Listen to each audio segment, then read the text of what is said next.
savadlı adamların xəstəliyidir bu həm də. Savadlı adamların böyük əksəriyyəti saxta adamlar olurlar. Xalq tərəfindən sevilmirlər də. Ümumiyyətlə dərdsiz, yəni dərd çəkmədən həyat yaşamaq, dərdsiz bir dünya mümkündürmü? İnsanın qeyri-kamilliyinin özündə çox böyük ənginlik var və insan kamil olmaq istəməyəndə kamil olur. İnsan hər hansı bir məsciddəmi olarkən deyim, ya Allahla özü təkbətək olanda necə təmizlənir, necə saflaşır? Gözəl danışmaq öyrənirlər, belə diplomatik, bir tost desinlər, sənin sağlığına, dostlar falan. Az qalırsan inanasan da.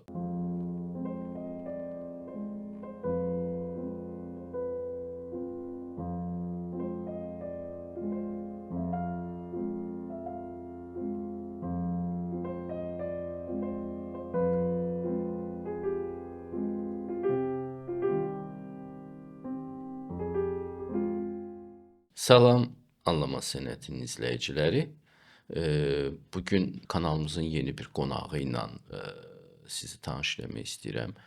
Aysel Kərim həm yazıcıdır, həm bəstəkardır. Bugün onun sualları ilə, onu maraqlandıran məsələlər ətrafında söhbət edəcəyik. Ona görə sözü elə ona verirəm. Xoş gəlmisiniz Aysel xanım. Çox sağ olun Müşfiq müəllim, xoş gördüm. Buyurun, söz sizdədir. Nə barədə danışmaq istəyirdiniz?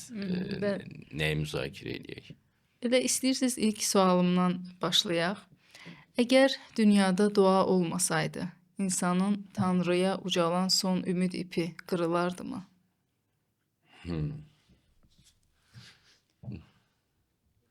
Dua çox güclü bir texnikadır və qədimdən mövcuddur da, Vedalar dövründən ki, onlar elə dualar idilər və insanın situasiyasını bəri başdan müəyyən eləyən, bəlirləyən bir şeydir ki, insan özünə yetmir. İnsanın Allaha ehtiyacı var. İnsan ümumiyyətlə qudurur, pis olur, düşünəndə ki, o özünə çatar, yetər. O bu dünyanı öz gücünə əsaslanıb yaşaya bilər. Bu böyük bir axmaqlıqdır və insan həyatı da bu axmaqlığı dəstəkləmir. Hər anda xəstəliyindən tutmuş, böhranlarına qədər, çətinliklərinə qədər, dünyaya özü gəlməyən varlığın özünə yetinməyi mümkün deyil. Ona görə dua bizim acizliyimizi ifadə edir, həm də bizim təmizlənmə mənbəyimizi ifadə edir. Hər bir kəsin nitqi, indi siz də yazarsınız, onun gizdində elədiyi dualardan güc alır. Bəli. Adamın duası nə boydadırsa, mənəviyyatı da o boyda olur. Duasında nə istəyirsə, şəxsiyyətinin ölçüsü də odur. Ona görə dualarımızda biz təmizlənirik, dualarımızda biz fikrimizi təmizləyirik, düşüncəmizi, sözlərimizi təmizləyirik. Amma duanı hər şeyə dönüşdürən adamlar var, ruhaniyyatda da. Duaya çox önəm verirlər, əməli unudurlar. Əməli unudurlar. Halbuki, məsələn, Zərdüşt Peyğəmbərdən bütün bəşəriyyətə bu verilibdir və bütün dinlərdə də bu vardır. Ki, bir üçlü var, müqəddəs üçlü var. Bunu heç unutmaq olmaz. Təmiz fikir, təmiz söz, təmiz əməl. Bəli, razı. Adamı bu qurtarır. Bunu elə bir müdrik bir fikirdir ki, bu ipucudur ki, özünü düzəltmək istəyirsən, öz həyatını sahmana salmaq istəyirsən, fikirlər və diqqət elə. Məsələn, xatırlayırsınız, İsa Peyğəmbər İncildə deyirdi ki, düşüncəsində belə zina eləyən artıq eləyir. Yəni, pisliyin də, yaxşılığın da kökü düşüncədədir. Düşüncə və kontrol etməyə başla. Bax, gör, bəyənirsənmi, nə düşüncələr keçir ağlından. Ondan sonra sözlərə diqqət elə. Düşüncəni tam kontrolda tutmaq biraz çətindir. Amma əgər heç olmasa adam sözlərinə diqqət edirsə, bu böyük adamdır artıq. Və əməllərinə keçirmirsə düşüncə etki, məsələn, sapıqlığı, əməlləri də sözləri kimi doğru olursa, bu elə bir geri dönüşüm yaradır ki, gec-tez insanın fikri sakitləşir. Nə gözəl. Gec-tez sözlərinə kontrol eləyən adam, əməllərində daim xeyirxah olan, dürüst olan, ədalətli olan adam gec-tez baxıb görür ki, onun fikri də sakitləşdi, həqiqətdə bərqərar oldu. Daha o hər cayı sərbəstliyə malik deyil. Freyd bunu bilmir məsələn. Freydə elə gəlir ki, o düşüncə biraz da qeyri-şuurunu təmsil edir. O elə şıltaq bir şeydir, o heç vaxt sakitləşməyəcək, o elə irrasionaldır, o elə həmişə heyvanidir. Halbuki Freydin sistemi müqəddəs insanlarla işləmir, özünü düzəltmiş insanlarla. Bunu da Allah qədimdə peyğəmbərləri vasitəsilə insanlara ötürüb ki, bu cür düzəldin özünüzü. Və burada məsəl üçün sözün önəmi böyükdür, amma daha söz hər şey deyil. Əməli də unutmaq olmaz. Əməl çox önəmlidir. Əməli adamlar unudanda onların ibadəti yalnız duaya şey olur. Bu bilirsinizmi, əmələ keçməyən yaxşılıq. Bizim məsələn ziyalılarda boşboğazlıq çoxdur da.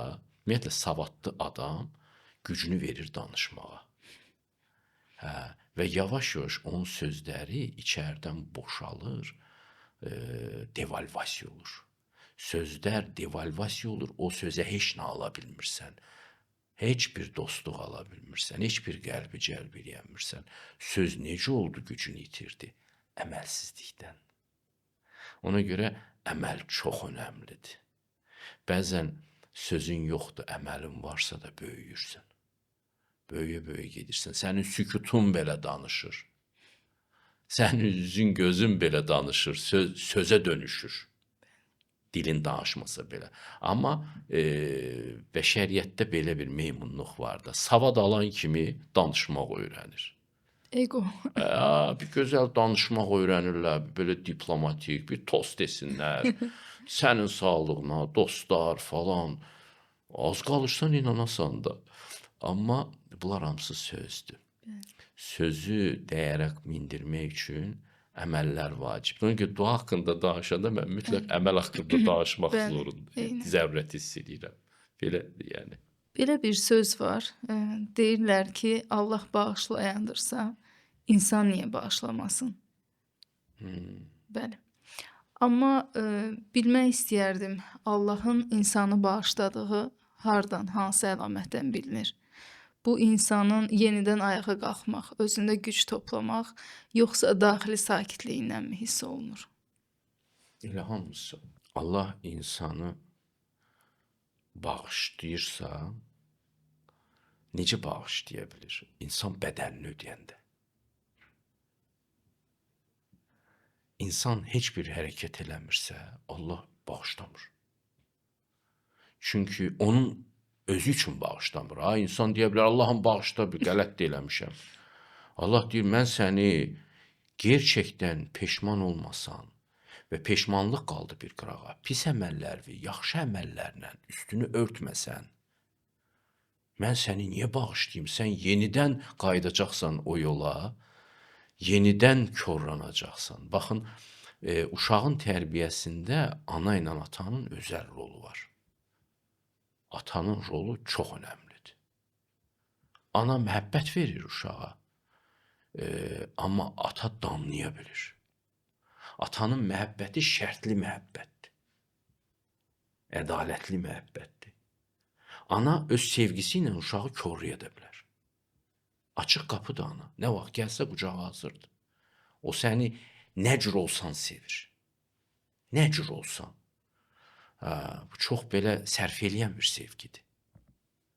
Həmişə sənin yanındadır, qeydsiz, şərtsiz. Qarşılıq gözləmir. Qarşılıq gözləmir. Ona görə təkcə ana yanında böyüyən uşaqların korlanma şansı daha çoxdur. Atanın davranışı bu mənada Allahın davranışına oxşuyur. Ananın davranışında da var o Allahın davranışı. Sevgi, böyük bir sevgi. Amma Allahın sevgisi bir Allah uşağın xətri üçün, uşağın özünün xətri üçün, insanın xətri üçün gözünü bədbəxt eləməsin deyə o özünü düzəltməyənə qədər onu bağışlamır. Deyir ki, səhv eləmisən, tamam mən səni sevirəm. Düzəlt.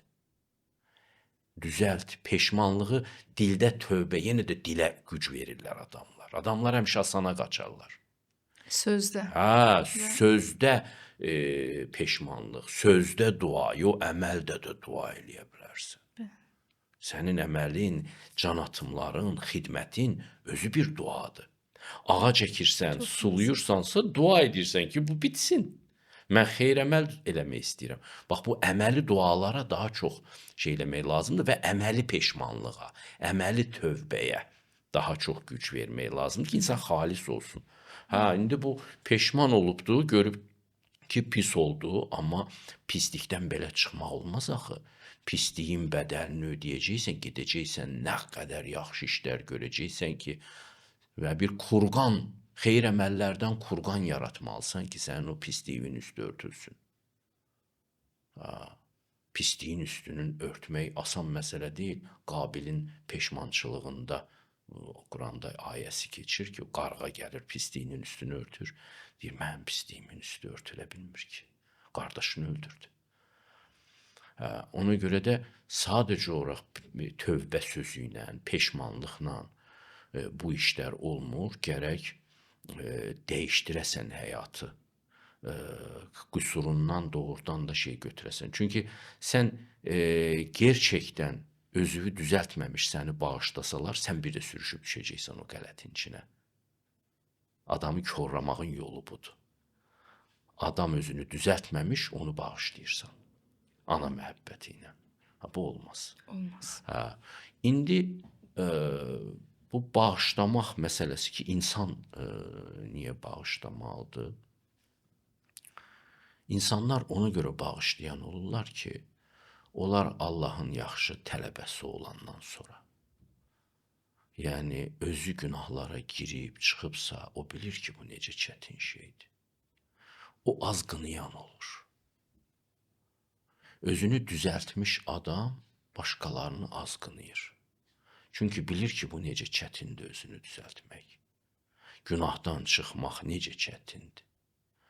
O az qınamağı ilə də bu işin çətinliyini aşılayır kontakta girdiyi adamlara. Ki, bu asan məsələ deyil. Və insanın ayağı sürüşkəndir. İnsanın dizi sabit deyil. Biz onda möhkəmlik görmədik, deyir Adəm haqqında Allah. Bu bütün insanların xarakteristikasına çevrildi. Ona görə də insana bəziləri deyir, mənim məsələn ustadım da insana inamdan danışırdı. İnsana inanmaq olmaz, Allah'a inanmaq olar. İnsan özünə xəyanət eləyə bilir. Özünə xəyanət eləyən, həqiqətə arxa çevirən varlıqdır insan. Sən buna inanmaqla səhv eləyirsən. İnsanı sevmək lazımdır, insanla işləmək lazımdır. Amma insan haqqında biliyi göz ardına vurmaq lazımdır. O naivliyə görə Allah səni cəzalandıracaq. Xəyanətlər olur ha insanlar sonra. O öfkələnirlər ki, ay mənə nə xəyanət elədi. O insana yanlış və naif inamın cəzasıdır. Yəni Allah insana inanır. O mənada ki, bilir ki, o qalxacaq, özünü düzəldəcək. Şeytan inanmır insana. Allah insana inanır. Amma Allahın insana inamı da naif deyil. O bilir ki, insanlardan çox azı doğru yolu tapacaq. Quranda bu dəfələrlə xatırlanır. İnsanların çoxu cəhənnəmin odunudur. Çünki çox çətindir qalxmaq. O diki çıxmaq, Quranda belə bir şey var. Çox çətindir.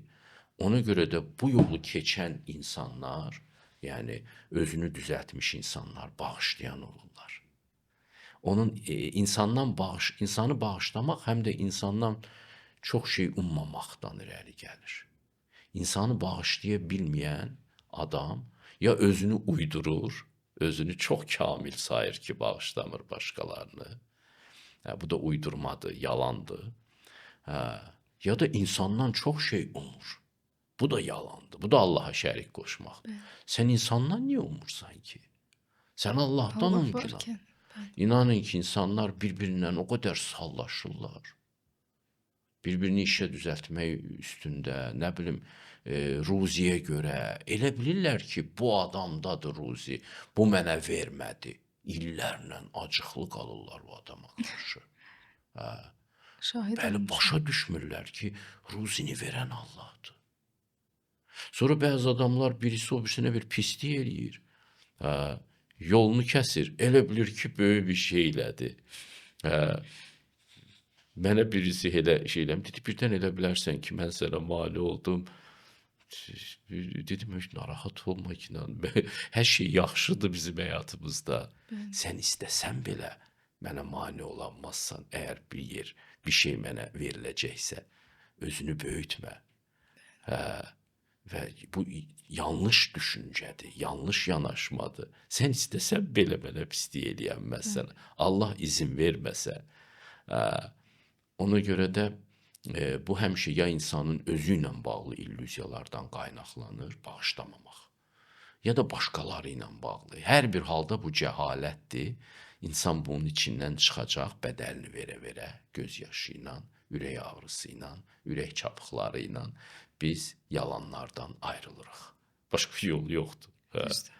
Ona görə də özünü düzəltmiş adamlar bağışlayan olurlar, bilirlər ki, insan necə qələt eləyən varlıqdır. İnsan necə unutqandır, necə kütdür, vay vay vay. Ona görə məsələn bax bu duanı xatırladıq da, bu namaz, bunu dəfələrlə eləyirlər də. Məsələn Fatihə surəsini müsəlman bir gündə nə bilim 17 dəfə təkrar deyir. Ən azı da məsəl üçün ən azı bir 4 dəfə deyir, bir 6 dəfə deyir, bilmirəm. Hə, niyə görə bu təkrarlanır? Çünki insana geç çatır bu. İnsan çox küt varlıqdır. İnsanda aydınlıq gücü çox geç çiçəklənir. İnsan özü öz ağlını dumanlandıran, bulandıran varlıqdır. Müdriklük də yalnız o aydınlıq çiçəklənəndə gəlir. Müdrik adam bu dindarların təsəvvür elədiyi, çoxsunun təsəvvür elədiyi illüzor adam deyil. Hər şeyi bilir, nə bilim, dəhşətli dərəcədə təmizlik içindədir falan, beşməkan, askezalar eləyir falan. Yox. O elə həyat tərzi sürür ki və günahlardan, yasaqlardan elə qaçınır ki, son nəticədə onun həyatında aydınlıq gücü çiçəklənir. O aydın görür ki, bu nədir? O prinsiplərə deyil, gözünə arxalanır. Görənlə görməyən bir olar mı? Quran deyir. Fərqindəlik çiçəklənir. Və bu aydın olaraq işin əvvəlini və sonunu görmək, hər hansı sadə bir işin, bu elə bir güc verir ki adama. Buna deyirlər müdriklük. Müdrik hər şeyi bilən deyil. Müdrik sadəcə olaraq işin əvvəlini və sonunu görəndir. Müdrik nəfsinə onun gözünü örtməyə imkan verməyəndir. Və bu böyük bir avantajdır. Müdrik özünü aldatmağa izin verməyəndir. Məsələn, bütün balıqlar qarmağa necə keçirlər? O qurda görə də, gör, tərpənir qurd. Nəfsinin Də deyir, qurbanı olur. qurd var burada. Fikirləşmir ki, o suyun ortasında o qurd nə qayırır? Nəfsi onu salır qarmağa. Bütün insanlar o cür qarmağa düşürlər. Amma əgər sənin içində bir aydınlıq yaranırsa gecə-tezi, sən attığın addımda düşüncənin səni hara apardığının fərqindəsənsə, göz yummursansa önəmli nöqtələrə, bu aydınlıq sənə böyük bir güc, bilik gücünə çevrilir. İnsan aydın görməyə çalışmalıdır, çox şey bilməyə yox. Biz tamam bu maarifçilikdə yanlış bir dəyər formalaşdırdıq. Mən cavanlığımda özüm də elə idim də. İndi də görürəm bəzi cavanlar Ay o kitabı oxuyur, qurtarır, keçir bu kitaba. Bir məşhur adamın kitabından keçir, o biri məşhur adamın Sırf kitabı. ad çəkmək üçün. Filan kəsin kitabını Hə, həm oxumuşam, ad reklam çəkmək, xarakterli. həm Bəli. ad çəkmək, həm də düşünür ki, bu özgələrin biliklərini oxuyub mənimsəyəcək olacaq ağıllı Ağıllı. adam. Qətiyyən. Eynən o düşüncə. Böyük Bəli. bir zibilxana yaranır onun başında. Hərəsi bir səmtə çəkir yəni. Böyük bilik, böyük bilik aydınlıqdan yaranır. Ona görə məsəl üçün aydınlıq şeyinə gücünə gəlib çatmış adamlar, onlar neynirlər? Onlar qayıdırlar 5-6 müdrik kitabı təkrar-təkrar oxuyurlar ömürlərinin axırına kimi. Onlar aydınlığı məşq eləyirlər. Məsələn, Quran deyir, belə bir kitab tapa bilməzsiniz siz. Qayıdıb Quranı oxuyur. Qayıdıb Mahabharatanı oxuyur. Qayıdıb Dhammapadanı oxuyur. Lunyunu oxuyur. İncili oxuyur. Və o sadə və amma dərin hikmətlərin bütün ənginliyini görməyə can atırlar.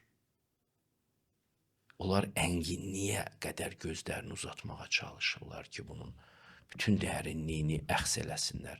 Və müdrik adam üçün ölçü dərinlikdir, çoxluq deyil. Çox şey bilmək yox, dərin bilmək. Bəli.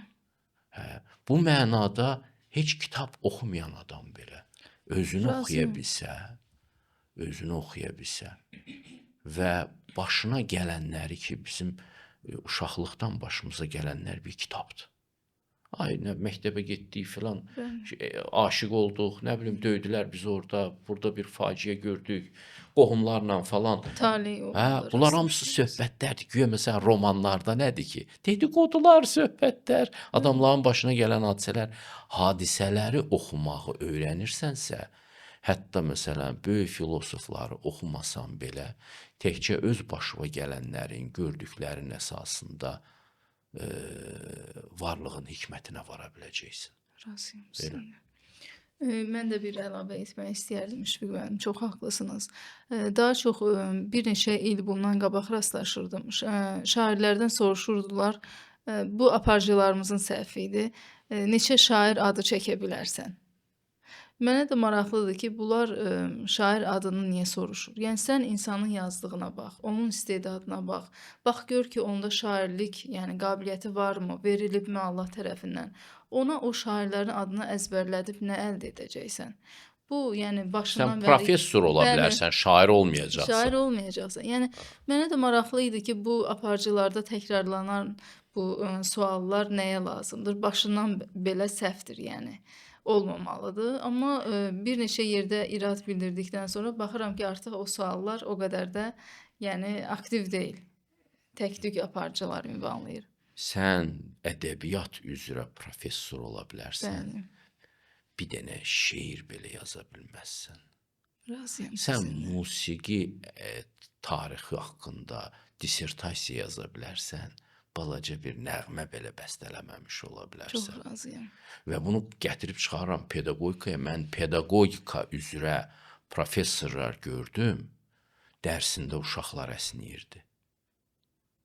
Deyirəm, yaxşı, bu dərs deməyin elmi üzrə bura gəlib çatıbdır. Adi bir müəllim xarizması yoxdur bunda. Cəlb edə bilmir. Auditoriyanı əldə eləyə bilmir. Başqalarına auditoriyanı idarə etmək dərsi verir. Dərsi verir. Absurda gəldik, çıxdıq ha. İndi o absurdun ifadəsidir. Bəli. Təkəbbürdən irəli gəlir. Eyni. Güya ki, mən də məsələn cavan olanda mənə deyirlər, filan filosoflardan görürlər ki, bir 5-6 söhbətdən sonra ki, məsəl üçün filan filosofların heç adını çəkmirəm də. Yəqin ki, bilmir. Çox ehtimal ki. İndi mən rahat deyirəm ki, bilmirəm. Çünki mən bilirəm ki, bir nəfər filosof öyrənmək üçün azı bir 10 il sən onu oxuyasan gərək. İnsanın neçə il ömrü var ki, ondan da xəbərdar olsun, bundan da. Hər şeydən xəbəri olanları test elədim. Baxdım ki, 3-4 cümlə qalıb yadlarında, oxuduqlarından da. Çünki bir müəllifə ömrü özü vermirsənsə bir 5-6 il, sən oradan elə belə barmaqlayıb yeməkləri toyda hamısını barmaqlayıb keçən kimisən. Sən heç o dadını bilmədin o yeməyin. Razıyam Sən sizlə. qarışdırmısan və bu cür eləyirlər. Bunu savad kimi satmağa Elə çalışırlar. eynən onu Mən demək bir-iki yerdə istəyirəm. dedim ki, Bəli. məsələn, mən 3-4 kitab oxumuşam əslində. O dəqiqə bir səfehlər bayraq elədilər bunu ki, Yuxarıdan aşağı hə, baxmaq. buna bax ha, deyir 3-4 kitab oxuyubdu, cəmaata ağıl verib. Təbii ki, mən də sənin kimi minlərlə kitab oxumuşam, amma oxuduğum minlərlə kitab zir-zibil idi, vaxtımı aldı. Crossword həll eləmək qədər əhəmiyyətli oldu mənim üçün. Heç bir yəni Dil əhəmiyyəti texnikası olmadı. sadəcə olaraq. Heç bir Bəli. əhəmiyyəti olmadı. Zamanımı yedilər mənim hansı kitabı oxumaq lazım olduğunu öyrənənə qədər. Bəli. Hə. Və bunlar isə öyünürlər. Mən nə qədər kitab oxumuşam. Meymunluqdur bu. Dəb xarakteri alıb. Yəni 3-4 insan içində əyləşəndə bunlar bir neçə kitab adı sadaladıqda artıq özlərini yüksəkdə hesab edirlər. Gənclər arasında da bu çox yayılıb Müşfiq bəy. Mən ona görə sizinlə çox razıyam və çox şadam ki, fikirlərimiz bu qədər üst-üstə düşür. Bu gün psixoloji travma deyilən bir söz var, çox məşhurdur. Demək olar ki, hər ağrının adına çevrilib. Amma bu sözün dərin mənası nədir? Hardan başlayır? İnsanın xatirələrindən mi yaranır? Yoxsa insan özünü güvəndə hiss etmədikdə həmin anı bərbad bir xatirə kimi xatırlayır? Tam olaraq psixoloji travma dedikdə insanlar nə başa düşməlidir? Bəzən yanlış işlədilir. Bilirsiniz, insan evladı indi olduğu qədər zəif heç vaxt olmayıbdı. İnsan evladı çox zərifləşdi, zəifləşdi və bu travma söhbətlərinin böyüməsi də gülünclük, absurdluq səviyyəsinə qədər gəlib çatıb artıq. Siz bəşər tarixini oxuyun biraz ki, ağıl sakitləşsin. Teymur Ləngmi travma görməyibdi. Spartak mı travma görməyibdi? Siz nə görmüsünüz həyatda ki, onu travma adlandırırsınız? Siz Hannibal həyatı yaşamısınız bəlkə. Nə bilim, Suvorov həyatı yaşamısınız. Bəlkə Napolyon həyatı yaşamısınız. Nə bilim, bunlar Atilla'nın həyatını yaşamısınız. Bir tarix oxuyun, görün. İnsanlar həyata hansı startlarla başlayıblar və heç vaxt ağlağan və şikayət olmayıblar indiki kimi. Ağlağan və şikayət elədilər. Bilirsiniz bunun müalicəsi nə olacaq? Elə bilirəm ki, insanlar çox ağlağan və şikayətçi olanda Allah yer üzünə böyük bəlalar göndərir, müharibələr. Qan su yerinə axır və kişilər bərkiyirlər o mübarizənin gedişində. Qadınlar da həmçinin. Öz evladlarını dəfn eləyə bərkiyirlər. Bu, bir nə qədər, bu bəşəriyyət müharibələrdən ayrılanda, bir neçə nəsil ayrılan kimi, o dəqiqə başlayır travmatik olmağa. Rahatçılıqdan da belə deyil. Rahatçılıqdan, həyat rahatçılıq deyil. Bəli. Həyat rahatçılıq deyil. Sən bura yaralanmaq üçün gəlmirsən, sən ümumiyyətlə durumun odur, sən yaralısan, sən qoparılıb gəlmirsən bura. Platon deyirdi ki, sən ideyalar aləmindən qoparılıb gəlmirsən, sən mağaraya atılmısan. Travmadır da bu. Sən çətin bir yerdəsən. Həyat çətinlikdir. Stoiklərə gedin, anlatın ki, travma nədir? Stoisizm fəlsəfəsi var. Deyir, dözəcəksən, qatlaşacaqsan, hətta şükran olacaqsan. Ona görə indiki adamın bu zəlilliyi, Cılızlığı. bu korlanmağın, sapıqlaşmanın ifadəsidir psixoloji olaraq. Aciz hiss etmək. Bəli. Bir də bilirsinizmi nətərdir? Həp günahı ətrafının üzərinə qoymaq, son nəticədə bu günahı Allahın üzərinə qoymaq deməkdir və oyundan çıxmaq əvəzidir. Son nəticədə bütün hesablar. Anaya ataya hesab verir ki, Bəli. siz mən travma vurmusunuz. Siz mənim filan arzularımın qarşısını kəsmisiniz. Peşməgə güya ki bütün varlıq elə bunun arzularını ödəməyə durmuşdu. Allah bu dünyanı da bunu məmnun eləmək üçün Əzizim, aç gözünü bax. Bu dünyanı səni məmnun eləmək üçün yaratmayıblar.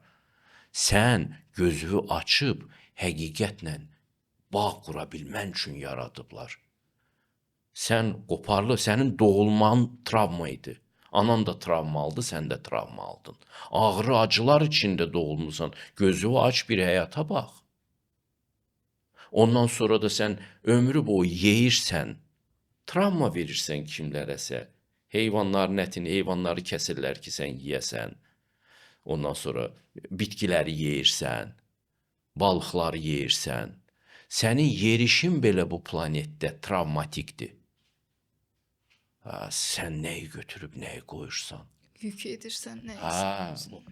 bunların hamısı əslində elə bir yanlış təsəvvürdən qaynaqlanır ki, burada adam öz vəzifəsini, nəyə görə bura gəlməyi dərk etməkdən uzaqlaşır, ətrafını boşlu çıxarır, son nəticədə Allahı boşlu çıxarır ki, belə kamil komfortlu dünya yaratmayacaqdınsə, niyə yaratdın?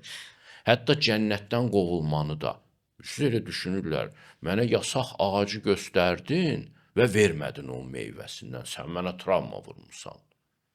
Sənin mahiyyətini sənə anlatmaq üçün belə bir dünya yaradıblar, sənsə bu prosesə girmək belə istəmirsən. Qorxursan. Və bu korluğu, bu naşükürlüyü, bu zəlaləti humanizm adı ilə qurtdalayırlar.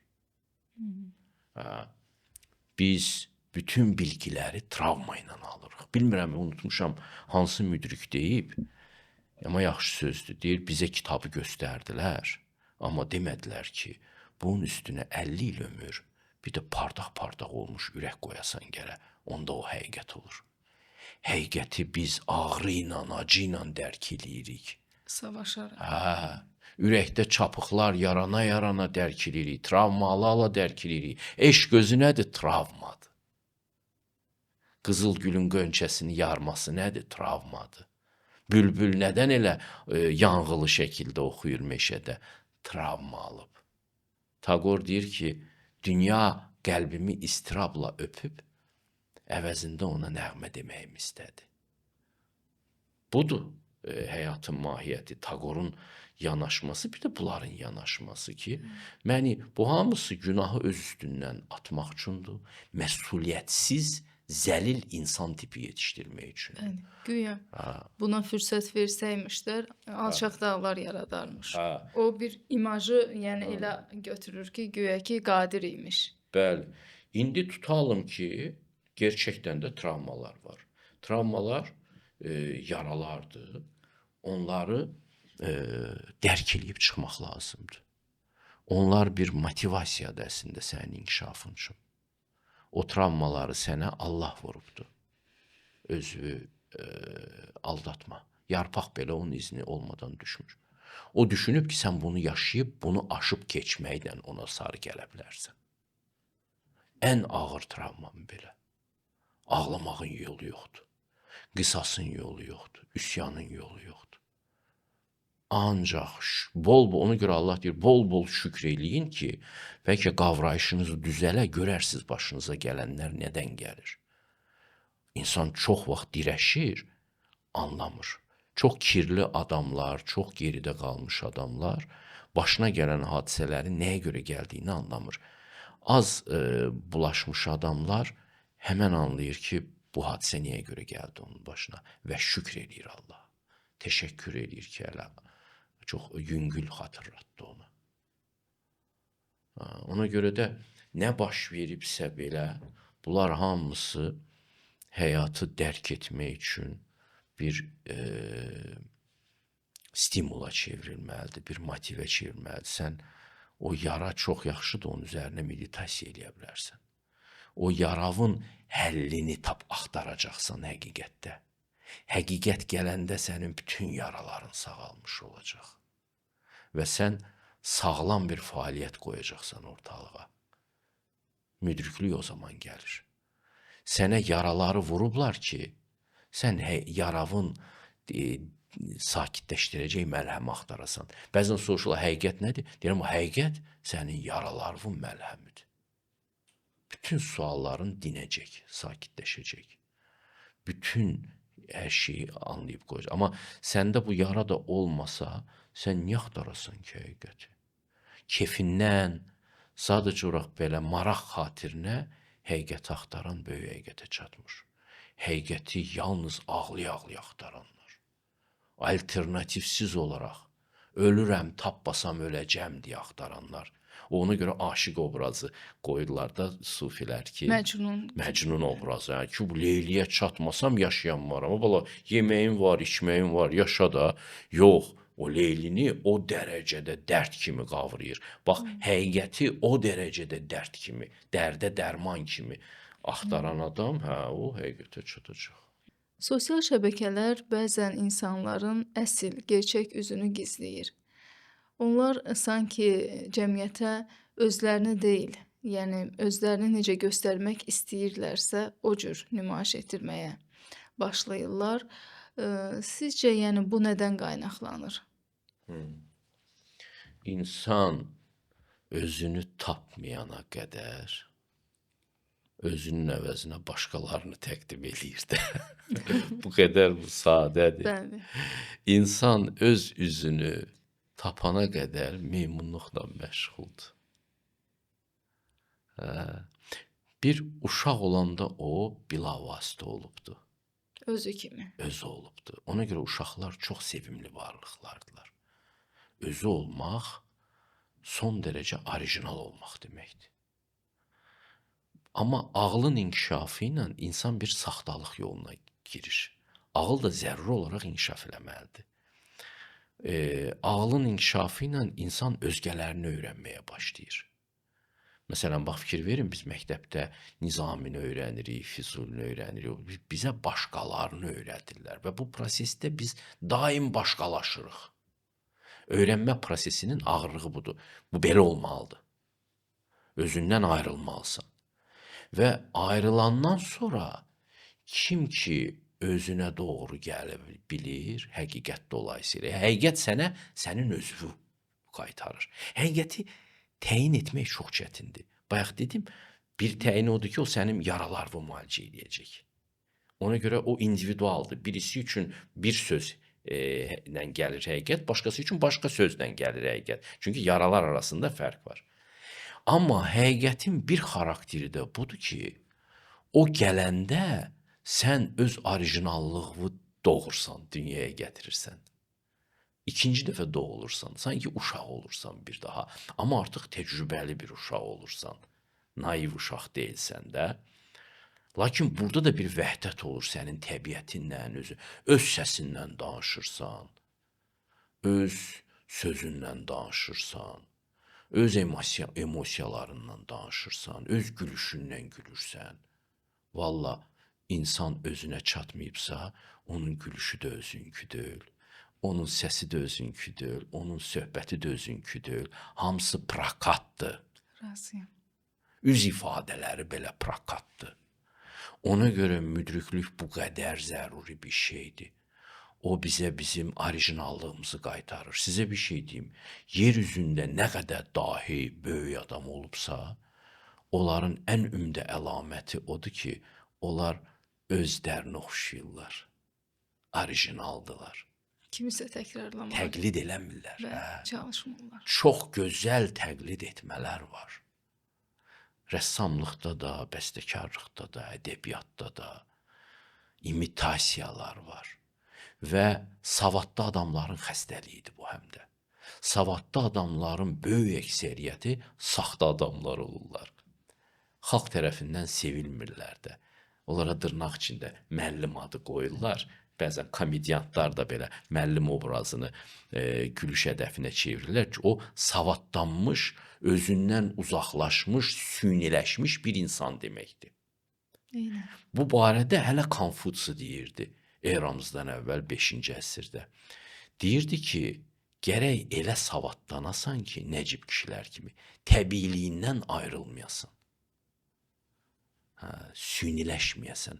Savad almaq süniləşdirir. Professor olursan, belə. Təkəbbür nədir? Sünilikdir. Təkəbbür sünilikdir. Təbiiliklə bərabər böyüyəndə həqiqətə çatırsan. Özün kimi olursan. Özün kimi olursan, özün olmaqdan utanmırsan, sıxıntı hiss eləmirsən özün olmaqdan və sən maraqlı bir hadisə olursan o zaman. Sən ümumiyyətlə anlayırsan ki, sən yer üzünə gəlmişdin ki, özünü doğasan. Eynən. Bir dəfə anan doğub səni, bir dəfə də sən özün doğasan. Qaydasan öz orijinallıq var. Bu böyük bir məsələdir. Bunun üzərində düşünsünlər insanlar. Bu mənada sosial şəbəkələrdə insanlar hep rol oynayırlar. Çünki özlərinə çatmayıblar. Başqa variantlar yoxdur.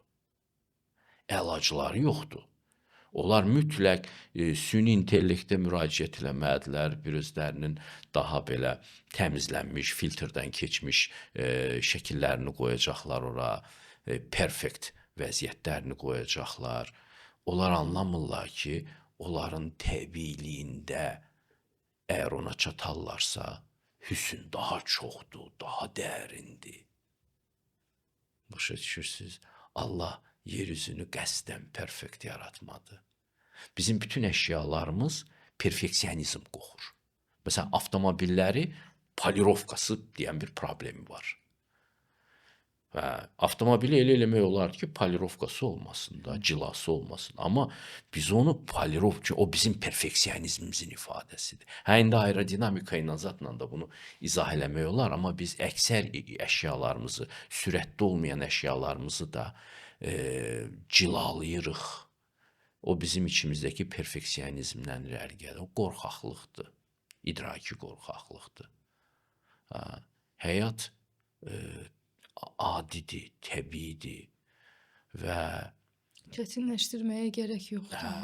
və onun özündə çox böyük ənginlik var. İnsanın qeyri-kamilliyinin özündə çox böyük ənginlik var.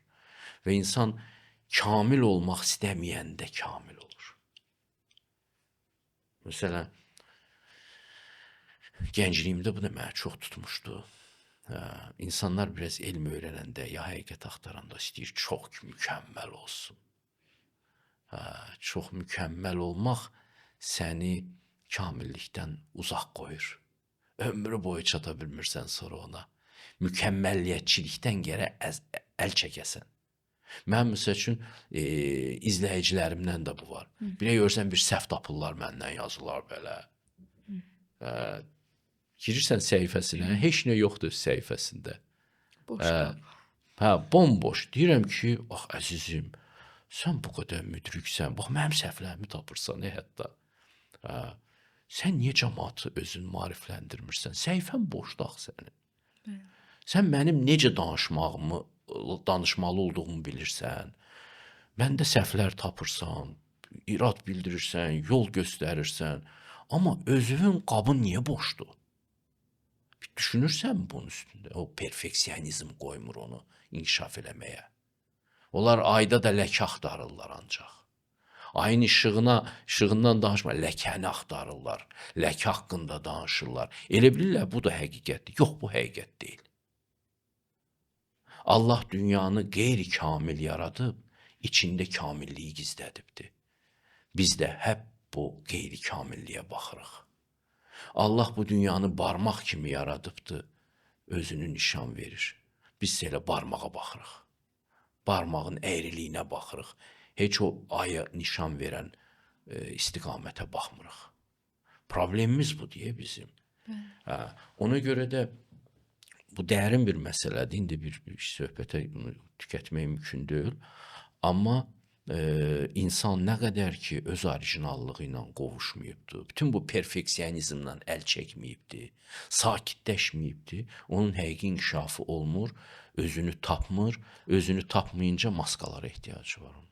Razıyam. İnsan özünü kəşf etməyə çıxarkən mütləq şəkildə tənha olmalıdır. Yəni onun yol yoldaşı onun özünü tapmasına mane ola bilərmi? Ümumiyyətlə özünü tapmaq tənhalığın mı, yoxsa münasibətin mi bəhrəsidir?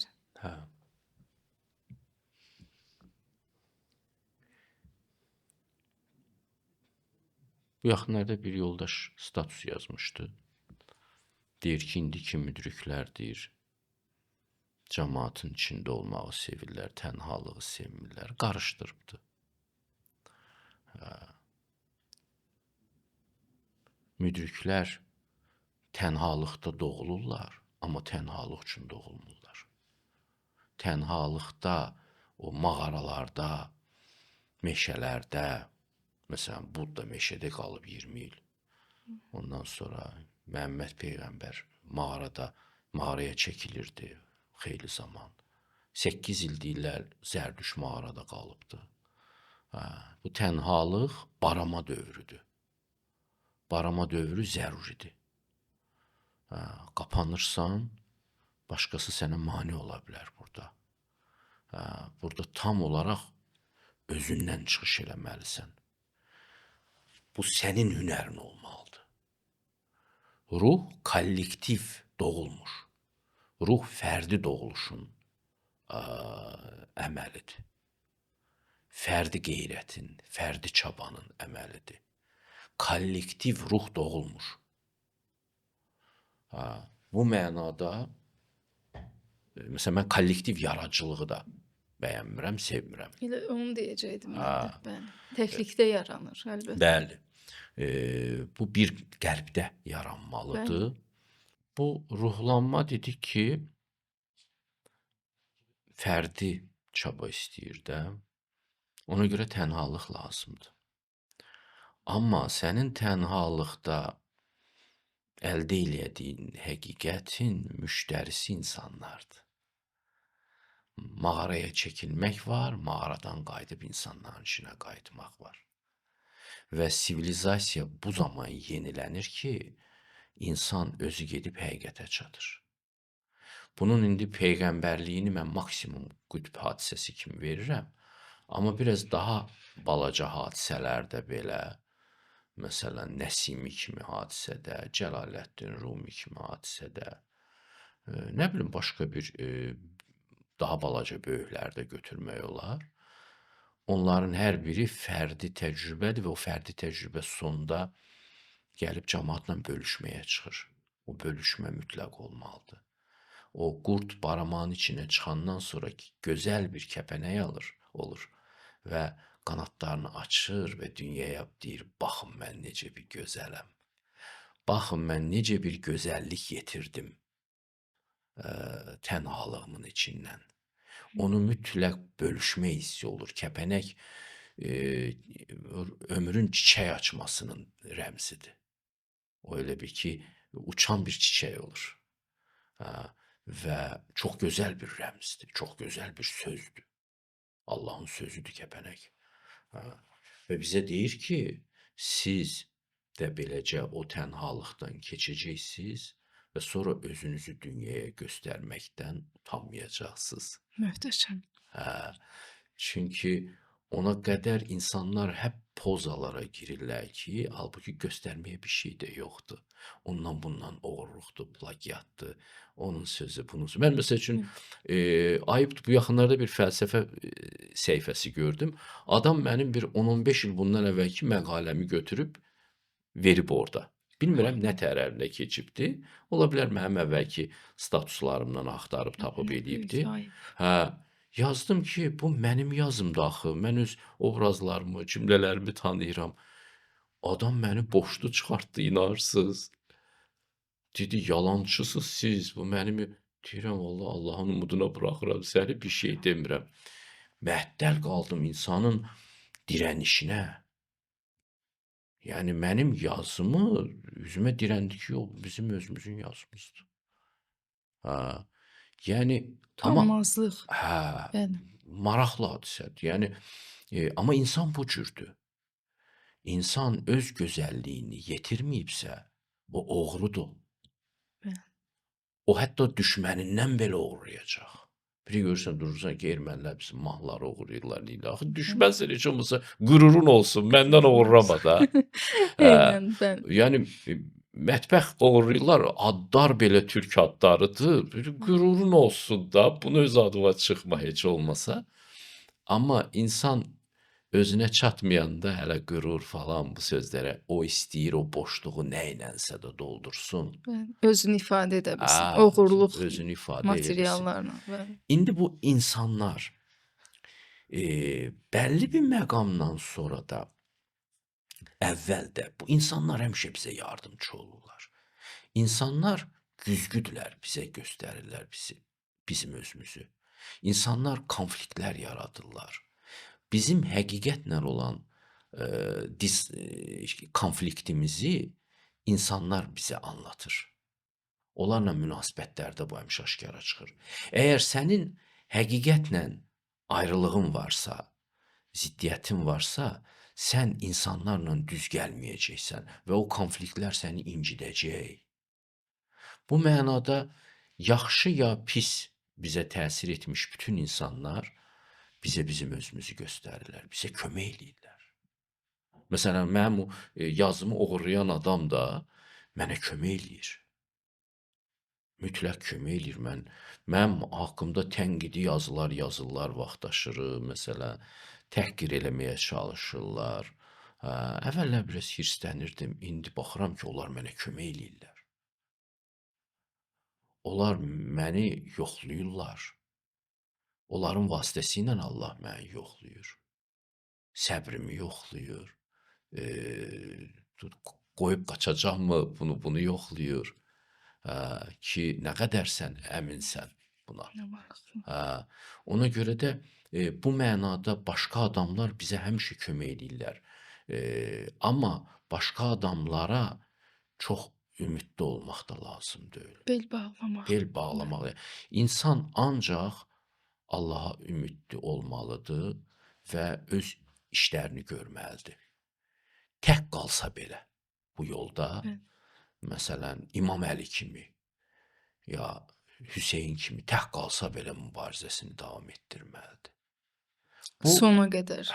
Bu ruhaniyyatın simvolu. Adamlar səni dəstəkləyəcəklər, Bəli. dəstəkləməyəcəklər. Bunun önəmi yoxdur. Sən əgər həqiqəti dərk etmisənsə, ondan bir nəsibin varsa, sən ona doğru gedəcəksən. Amma biriləri səninlə də bərabər gedəcəklərsə bu yolu, tamam, lap yaxşı. İtələməyəcəksən. Amma belə çox ümidli də olmayacaqsan, heç övladın olsa belə. Bu doğru bir şey deyil. Bu Allaha şərik qoşmaqdır, bu yanlış bir şeydir. İndi bu sizin suallarınızda belə idi ki, bu başqasının rolu var da bizim Bəli, həyatımızda. yəni. Başqa insanlar. Bu rol çox zəruridir. Başqaları olmasa biz özümüzü dərk eləyənmərik. Biz başqalarını görə-görə həyəcanlar yaşaya-yaşaya, ondan sonra paxıllıq eləyirik bəzən. O həyata başlayıb, amma startı daha gözəldir. Məsələn, zəngin ailədən çıxıblar. Nə bilim, imkanları var. Boyu məndən böyükdür. Qolları məndən güclüdür. Belə doğulubdur. Məsəl üçün, bu şey deyil, gedin, məsəl üçün, Skandinav ölkələrinə təəccüblənəcəksiniz ki, adamlar hamısı sizdən hündürdülər. Siz onların yanında liliputlara oxşayırsınız. Amma siz bu Coğrafiyada. irqdəsiz də, Bəli. bu tip insanlardansınız. Sizin boyunuz çox yüksək olmayacaq da. Bu bir çaşqınlıq yaradır həmişə. Müqayisə çaşqınlıq yaradır və o çaşqınlığı dəf eləyə-eləyə sən ona necə reaksiya verəcəksən bu çaşqınlığa? Bu cür özünü axtarırsan, o həyəcanlar toplusu. Biz bunun içərisindən keçib gedirik. Ona görə başqaları bizi xatırlatmaq üçün bir-bir gəlirlər. Bu mübarək bir şeydir. Müasir adamda insanlarla kontaktdan qaçmaq var. Elə bilir ki, səadət adamlardan qaçmaqdır. Çox depressiv olurlar. Gənclərdə baxıram mən ki, insanlarla görüşməkdən əziyyət çəkirlər. Kontakta girməkdən əziyyət çəkirlər. Bu xəstəlikdir təbii ki, mənəvi xəstəlikdir. Bu əzaba dönüşməməlidir. Sən sağlamsansa, əli və zəhər belə ala bilərsən. Əlin yaralı deyilsə, əli və zəhər belə ala bilərsən, deyirlər şərqdə. Ona görə cahil adamla ünsiyyətə girəndə Sən ona müdriklikdən bir şeylər deyəcəksən. Deyə bilməyəndə belə sən bilirsən o adamla özünü necə aparmalısan. Sənin ünsiyyətin onun üçün lütfdür. Ay yox, sən özün hələ ona çatmamısansa, sən onunla ünsiyyətdən daha da qafan qarışır. Amma bu qafanın qarışması da sənin üçün stimuldur. Axtar həqiqəti. Görsən ki, həqiqətsiz yaşayamırsan. Görsən ki, müdrik olmasan əlacın yoxdur. Bilirsiniz, Vedalarda mənim çox sevdiyim bir söz var. Deyir ki, göyü dəsmala bükmək daha asan məsələdir, nəinki həqiqəti dərk etmədən xoşbəxt olmaq. Çıxın çölə cəmaatdan soruşun. Əksəriyyət əmindir ki, mən elə həqiqətsiz də xoşbəxt olaram. Mənə bir dənə 100 min verin. 100 min verin, mən xoşbəxt olaram. Belə bir axmaq və naiv düşüncədədir insanların çoxusu. Neynirəm mən həqiqəti? Cibimə qoyası deyiləm. Xərcləyəsi deyiləm. Sən ona həqiqətdən danışsan, o baxır ki, buradan pul çıxacaq yoxsa yox. Sən məsəl üçün, bir maaşlardan da danış, deyə o dəqiqə birisi deyir. Onun beynindəki odur. Qabındakı odur. Hə, o başa düşmür ki, bu həyat buna nə demək istəyir. Hətta ona əzab verən fakirlikdən çıxmaq üçün belə o həqiqətə çatmalıdır. Ona əzab verən fakirlik belə onu dəhmərləyən bir qamçıdır ki, bir irəli get. Bunun bir çarəsini tap. Sakitləş. Çox gözəl. Budda deyir ki, müdrik sınmış qonq kimidir. Səs gəlmir ondan. Vurursan səs gəlmir. Belə qonq təmiz olanda, metal olanda qəşəng səs verir. Bu sınmış qırıq olanda səs vermir, deyir. Səndən səs gəlməyəcək. Şikayət olmayacaq. Ümumiyyətlə, dərdsiz, yəni dərd çəkmədən həyat yaşamaq, dərdsiz bir dünya mümkündürmü? Yoxsa bu bir nağıldır? Yaxud dərd insanı insan edən bir müəllimdirmi? Dərddir, travmadır, əslində biz burada danışdıq. Hə. Dərdin də ağırı, böyüyü olur da. Bəli. Bir də çox böyük məsələdir bu. Amma birinci nəyi demək istəyirəm? Bizdə biraz Füzulidən dolayısı ilə dərdin bütləşdirilməsi gedir. Biraz da xristianlıq bu mövzunu çox dərinləşdirdi. Fikir vermisiniz? İsa Peyğəmbərin təsvirlərində, xristianlıqda həmişə dünyanın dərdini çəkən bir adam kimi təsəvvür edirlər. Bunun tam tərsi, uzaq şərqdə Buddanı Çinlilər gülən kimi göstərirlər. Uğunub gedir. Kök bir kişi kimi təsəvvür edirlər və gülür. Hindlilər onu arıq və əzabkeş kimi təsvir edirlər. Çinlilərdə bir maraqlı gülən Budda var, obrazı var. O mənim çox xoşuma gəlir. Bu dərd də önəmli bir məsələdir. Hansı dərdlə dərdlənirsən? İnsanın çıxa bilməməyindən, bu vəziyyətdən, insanın özünə zərər vermə, inadkarcasına özünə zərər verməyini. Düşüncə, ümumiyyətlə, ağlını itirən insanlar görmüşəm dərddən. İnadla zərər verməyini görəndə adam dərdlənir. Amma o dərddən ağlını itirən adam ifrata varır, küfürdür o. Allaha üsyan etmək. Əlbəttə üsyanın formasıdır. Həqiqəti dərk eləmək istəmir. O vurulan zərbənin arxasındakı məhəbbəti görmək istəmir. Görə bilmir. Korluq ifadəsidir. Dərddən başını itirən adamın başı heç əvvəldən yox imiş. Dərd səni böyük eləmək üçündür. Dərddən dəli olan məsuliyyətsiz adamdır. Və ya məsəl üçün, həmişə həqiqətdən qaçıb, uzaq olubdur. Heç hazırlamayıb özünü bu yükə. Yük gəlir, əzir onu məhv edir. Komfortdan çıxmaq istəmir. Və sən görmürdün, uşaq idin, görmürdün ki, adamlar ölürdü. Görmürdün ki, gündə birisinin yasıdır, sənə heç Allah xəbər verməyib, ölüm var, itim var. Bu sənin ailəvə də gələ bilər. Heç kimdən artıq da deyilsin sən. Ya bəlkə əvvəl düşünəndə egoistcəsinə düşünürdün ki, bunun mənə dəxli yoxdur. İndi ona görə dərddən başı itirdin. Hər bir halda bu dərddən dəli olan adamlar gör əvvəl nə qədər cahilcə yaşayıblar ki, indi biraz naqruskanı artıranda əzələləri qopdu bunların. Yəni nə deməkdir ki bu? Sən yavaş-yavaş Allah səni hazırlayır həqiqətə. Duyarlı ol inan. Birisinin qapısını kədər döyürsə, bil ki, sənin də qapını döyəcək. Dəli olma bundan. Hə. Bir də ki, bu dərdlər sənə güc verməlidir.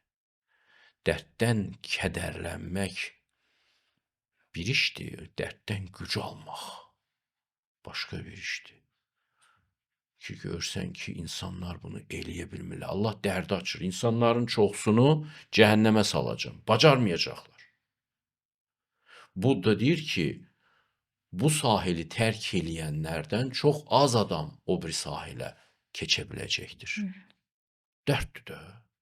Amma səni bu dərdlə tanış eləyirlər ki, sən də keçəsən o sahilə. Həmin situasiyada necə Yetərli qədər çaba qoyasan. Yorulmayasan. Səbirli olasan.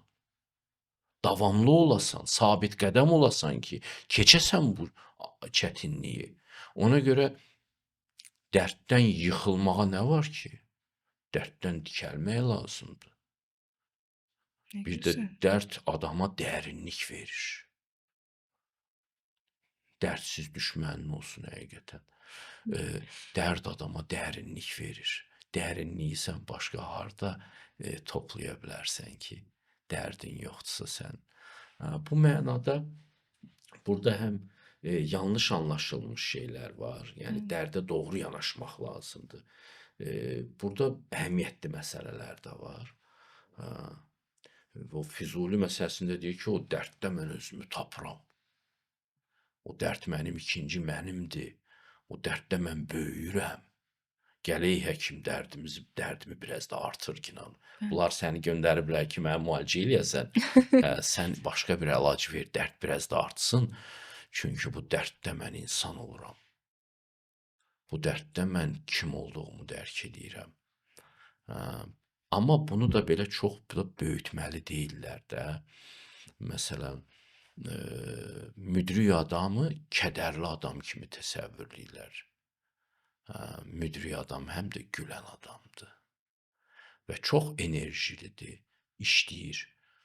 O düzəldir dünyanı. Onun dərd çəkməyə vaxtı yoxdur. Ay, nə gözəl. O dünyanı düzəldir. Nə mümkündürsə. Mənim üçün, məsəl üçün, ən maraqlı obrazlardan biri, motivasiya elədiyi, Hərbi Səhra Qospitalının həkimləridir. Müharibənin gedişatı, bunlar palatkada hər gün əməliyyat eləyirlər. Siqaret çəkməyə belə vaxtları yoxdur. Bütün gün əməliyyatda yatmağa vaxtları azdır. Bunun ayağını kəsir, o birisinin qolunu tikir, bu birisinin burasını, parçalanmış orqanlar ki, adi halda insan şoka düşər də, onun dərd çəkməyə vaxtı yoxdur. Nə mümkündürsə eləyir, xilas eləyir, işləyir. O dərdə qapılsa, xəstələri kim düzəldəcək? Ona görə də müdriklüyü dərdlə eyniləşdirmək yanlış baxışdır. Müdriklük fəaliyyətlə eyniləşdirilməlidir. Həqiqəti dərk edən adam işıqlı bir fəaliyyətin başlanğıcını qoyur. Belə həqiqəti dərk eləyənə qədər insan yalnız şöhrət üçün işləyir. Nobel almaq üçün işləyir. Oskar almaq üçün işləyir. Utanmırlar, bunu açıq da deyirlər. Yaxşı para qazanmaq üçün işləyir. İşıqlı fəaliyyət üçün işləmir. Hamısı bir nümayişdir. Hamısı bir nədirsə. Özünü göstərmək. Gözləntilərdir, göstərişlərdir. Amma həqiqəti dərk eləyən adam çox işgüzar olur. Hətta işləməyəndə belə. Konfutsi işsiz olanda bir işdə olan bir tələbəsi ona 2 dənə nökər göndərir. ki müəllimin qulluğunda qalsınlar. Cılo adlı tələbəsi göndərir. Konfutsi həmən geri qaytarır o nökərləri. Deyir, sən bilirsən ki, mən indi işdə deyiləm və mənə nökər yaramaz. Mən özüm öz işimi görürəm. Qorxma. Ölsəm biləsəm, hər halda yolun kənarına atmayacaqlar meydimi. Bilirsizmi, mən Konfutsini bütün oxumuşam deyə onun o sözlərinin nə mesaj daşıdığını bilirəm də. Kitabımda da açmağa çalışmışam. Demək istəyir ki, mən işdə olanda da xidmətdəyəm, göyə xidmət edirəm. İşdə olmayanda da mənə yazığın gəlməsin.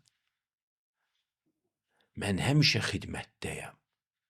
Bu müdriklüyün işidir. Mən dünyanı düzəldirəm. Cahil adam gözləyir ki, kimsə gələcək dünyanı düzəldəcək. Xilaskar gözləyir. Hə, xilaskar Özündə gözləyir, axtarmır. bir siyasətçi gözləyir, bir nə bilim hakimiyyətin dəyişməyini gözləyir, nə bilim nəyi gözləyir. Balaca adamların ümidi yalnız budur. Bu ümidsizlikdir. Ay nə bilim vəziyyət dəyişsin bu şey. Yaxşı insanlar isə həmişə işləyirlər. Dünyanı gözəlləşdirirlər, xeyir əməllər eləyirlər. Yəni onlar sabahı özləri doğurlar. Bəli. Kiməsə möhtac deyillər. Möhtac. Çünki Allah deyir, mən sizi belə yaratmışam. Bu dünya xoşunuza gəlmir, elə eləyin ki, xoşunuza gələn hala gəlsin, çıxsın da. Bəli. Gözəllikləri özümüz də yarada bilərik. Təbii, Bəli. təbii. Ona görə də müdriklük ümiddir. Dərd biraz ümidsizliyə falan da yuvarlaqlana bilər, yanlış anlaşıldıqda. Ona görə mən məsəl üçün nə Konfutsini dərdli görmədim. Təbii ki, başa düşür ki, problemdir. Amma həqiqətin dərkindən elə bir sevinc alırsan ki, o sənə hər şeyi əvəz edir. Bir dəfə gəlib Konfutsiyə deyirlər ki, Xuan Tui adlı birisi səni öldürmək istəyir. Bir knyazdır. Deyir, bu həqiqəti mənə göylər açdı. Xuan Tui mənə nə eləyə bilər? Xeyli başa düşməmişdim ki, bu nə cavabdır? O ki, Konfutsi deyir, mən həqiqətin dərkindən elə bir sərməst olmuşam ki, elə bir sevinc içindəyəm ki, ölüm belə mənim bu sevincimi kədərə çevirə bilməz. Bir də həqiqətin dərkindən alınan sevinç var da. Bu böyük bir antidepresantdır. Nə gözəl. Çox gözəl təsir etdi danışdıqlarınız.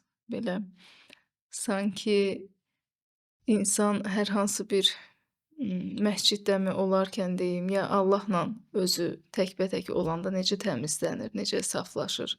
Mən bu ünsiyyətdən tamamilə o zövqü ala bildim. Çox sağ olun. Ürəyiniz təmizdir ona görə. Mən sizə təşəkkür edirəm. İnşallah imkan olar bir də görüşərik. İnşallah, inşallah Müşfiq müəllim. Var olun.